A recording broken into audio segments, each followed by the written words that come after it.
আজকেই তোমাদের সাথে আমার দেখা একটা নতুনত্ব জিনিস শেয়ার করব। আমার বিয়ে হয়ে গিয়েছে প্রায় 2 বছর, কিন্তু 2 বছরের মধ্যে যতবারই শ্বশুর বাড়ি গিয়েছি এই জায়গাটা আমাদের চোখে পড়েনি। পড়বে কি করে, এটা নতুন যে হয়েছে। অ্যাকচুয়ালি দুজন মিলে যখনই আমরা ওখানে যাই, সন্ধ্যাবেলা ও আমাকে নিয়ে একটু টুকটাক ঘুরতে বেরোয়। ওই গ্রামের সন্ধ্যাটা আমার যে কি ভালো লাগে কি বলবো। কিন্তু কিছুটা এগিয়ে আসার পরেই অলমোস্ট স্টেশনের কাছটা এসে একটা দারুণ জায়গার সন্ধান পেলাম এইবার।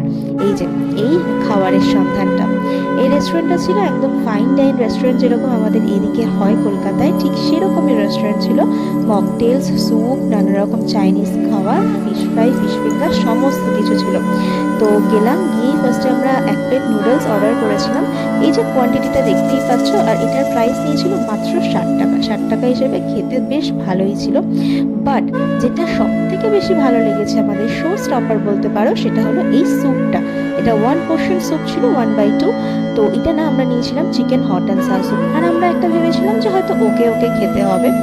বাট এটা এত ভালো খেতে হয়েছিল, আমাদের রিয়াকশন দেখেই বুঝতে পারছো। মানে এটা একদমই আনএক্সপেক্টেড, যেহেতু এটা একদম নতুন একটা রেস্টুরেন্ট আর এতটা একটু দূরের দিকে। যাই হোক, চলো আমরা খাওয়া দাওয়াটা এনজয় করি। ভিডিওটা অনেকদিন আগেই করে রেখেছিলাম, বাট শেয়ার করা হয়ে ওঠেনি। যাই হোক, কেমন লাগলো আমাকে অবশ্যই জানিও।